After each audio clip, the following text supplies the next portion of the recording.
Hello, in this tutorial, I'm going to show you how to submit the data you collected to the Trends in Instructional Design Technology database. So after you log in with the approved contributor account, you will see this screen. And at the top left corner, you will see this button called Add Content. Then click on this button. You will be taken to this page where you can enter the information of the data you collected. So here in this box, you put the title of the data. For example, usage of mobile learning in K-12. Then you don't have to worry about this box. In this box, you put citation of the resource or report where you get the data from. So this is an example. For example, project tomorrow, then you can put something like this. And this is a box where you put the trends related to the data. So, for example, if the trends related to your data are online learning and mobile learning, then so this box is a box with auto completion function. You just need to enter the first several letters of the trends, and the trends will show up.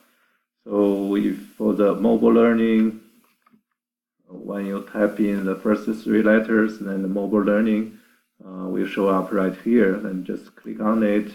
Then you can add the trends to this box. Then if you want to add another trend, you just put a comma at the end and type in the first several letters of the second trend. For example, online learning. Then online learning will show up right here. Then click on it, and it will be added to the box as well.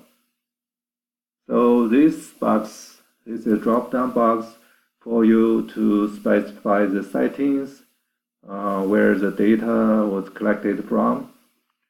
So here, for this example, we choose K-12, and publication year, pretty straightforward, for example, 2018.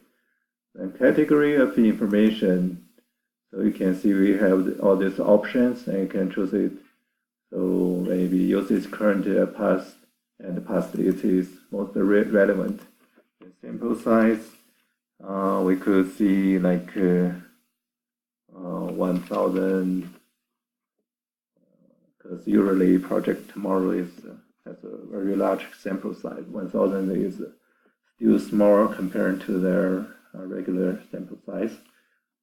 Graph, where here you can upload the figures or graphs and charts you'll find from the report. So if the data you collected includes some like text information, then you can put the text here in the data body. And, so it's good if you can also put the pages where the data is in the report. And you don't have to worry the rest of the boxes. And after you are done, you can just click on the Save button. Then the data will be submitted to the database. One of our administrators will receive a notification and review the data you submitted. And once everything is cleared, every information is correct, and also the copyright is cleared, then your data will show up on this Trends in Instructional Design Technology database, and everybody who visits this website can see the data you contributed to. Again, thank you for being a contributor of this database.